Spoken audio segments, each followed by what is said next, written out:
Donc UV, tu l'as dit tout à l'heure, tu donnes une part très importante au design pour tes produits, on le voit quand on les regarde. Tu as d'ailleurs gagné l'un des prix les plus prestigieux concernant la station IANS avec le Red Dot en 2011. Tu as gagné à peu près d'ailleurs tous les prix en ce qui concerne le design. Quelle approche tu as là-dessus? Le design est pour moi une partie intrinsèque du produit. Ce n'est pas un design for the sake of design, c'est vraiment, il faut que le design soit non seulement intelligent, mais qui facilite l'utilisation du produit. J'utilise avec mon frère, avec qui je design beaucoup de produits, j'utilise une approche que j'appelle HCD, qui ne se traduit mal en français. HCD veut dire Human Centered Design. Human Centered Design, ça veut dire que avant même de mettre papier sur crayon, il faut penser qui va acheter le produit, comment est-ce qu'on va le distribuer, à quelles sont les marges, qui va être le spectateur final, est-ce que sa tante, est-ce que son oncle vont... C'est tout le monde qui est impliqué. En fait, on implique des cohortes de patients pour nous aider à dessiner des produits médicaux. De la même manière, pour moi, l'importance du patient est aussi importante que celle du médecin, même si c'est pour un produit médical. Et ça nous donne des produits qui, en fin de compte, sont intuitifs. Je résume ça aussi, il y a le côté de la beauté qui est important, parce que en privé, j'appelle ça the wow factor. Il faut que j'essaie de reproduire le même feeling que moi j'ai eu quand j'ai acheté mon premier iPhone. Wow, I'm so happy that I bought this. Le même principe en fait que il y a des gens qui vont se plaindre pour dépenser 50 € pour sur un tensiomètre, mais les mêmes personnes seront parfaitement heureuses de dépenser 200 $ sur un cardiofréquencemètre. Pourtant, ce sont essentiellement des appareils qui coûtent la même chose à fabriquer. Mais pourquoi est-ce que les gens sont prêts à dépenser 200 $ sur un cardiofréquencemètre? Parce que le tensiomètre, on l'achète, c'est la maladie. On est gros, on est hypertendu, on va mourir. On l'achète parce qu'on doit l'acheter. Tandis que le cardiofréquencemètre, on l'achète parce que c'est pour le sport. On l'achète parce qu'on veut l'acheter. Et quand on veut acheter quelque chose, il n'y a aucune objection de prix, de dépense, parce que ça devient une nécessité en fait. Donc le design joue une partie très importante là-dedans, dans le sens où j'appelle aussi ça, je t'en ai déjà parlé, c'est le principe du iPad, que les seuls gens qui n'aiment pas l'iPad sont ceux qui l'ont pas. Parce que si, de la même manière, quand tu as un produit qui te donne envie, tu vas l'utiliser beaucoup plus souvent, tu vas avoir une meilleure réception, tu vas regarder le produit et tu vas le montrer à tes amis. Aujourd'hui, je suis dans une situation où plus de 65% des gens qui achètent un produit iHealth achètent un deuxième produit iHealth. C'est fabuleux, c'est extraordinaire. Donc quand on dessine un instrument, ça c'est ce qu'on appelle un oxymètre de pouls. Là, comme tu le remarques, je suis en train de parler sans arrêt. Donc quand je parle sans arrêt, j'utilise beaucoup d'oxygène dans mon sang.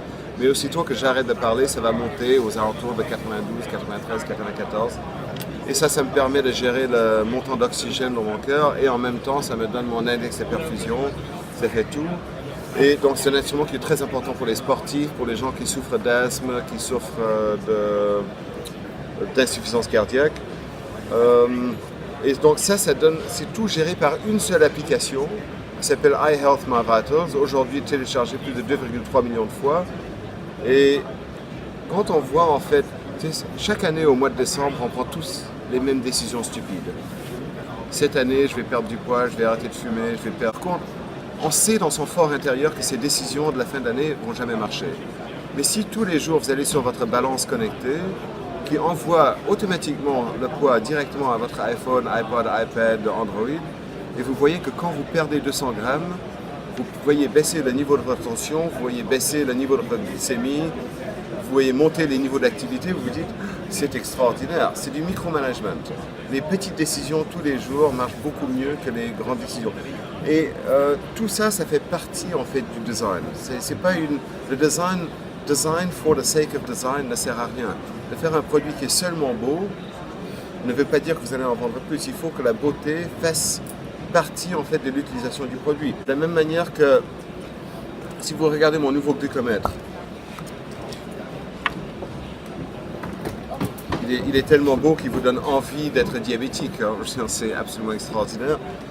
Et un glucomètre normal, on a en fait la bandelette et il faut tirer la bandelette après son test, ce qui vous laisse des traces de sang au bout des doigts.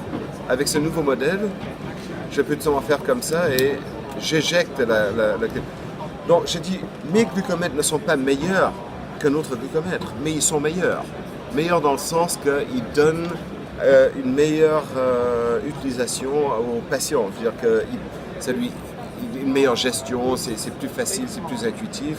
Et quand on a une maladie chronique, si c'est le diabète, si c'est le surpoids, si c'est la polyarthrite, la sclérose en plaques, quand on a une maladie chronique, on est défini par son mode de vie. Et tout ce qui t'aide à avoir une vie normale ou à faciliter ta vie devient absolument important. Donc, je pense que la HCD, oui, ça nous a énormément aidé à gagner des prix de design. En fait, on a gagné non seulement le Red Dot, mais le concours Lépine. Même, en fait, systématiquement aujourd'hui, tous mes produits gagnent le Red Dot. C'est devenu presque embarrassant.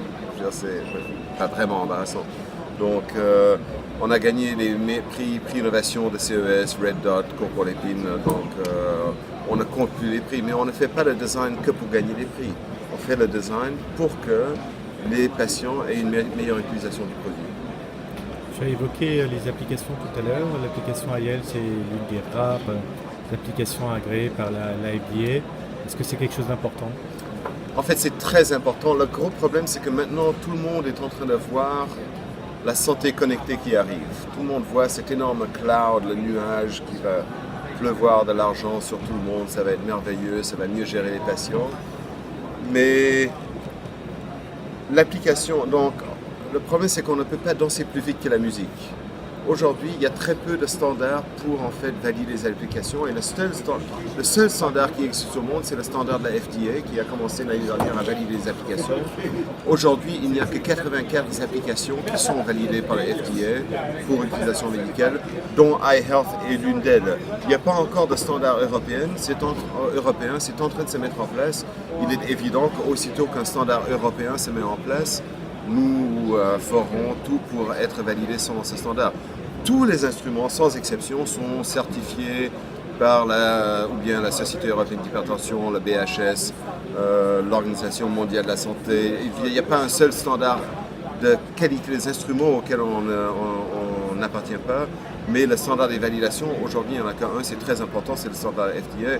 Et quand même sur les milliards d'applications qui existent aujourd'hui, que ce soit sur la santé ou d'autres, il n'y en a que 84 qui sont déjà validées, dont l'une d'elles est l'application iHealth. Donc,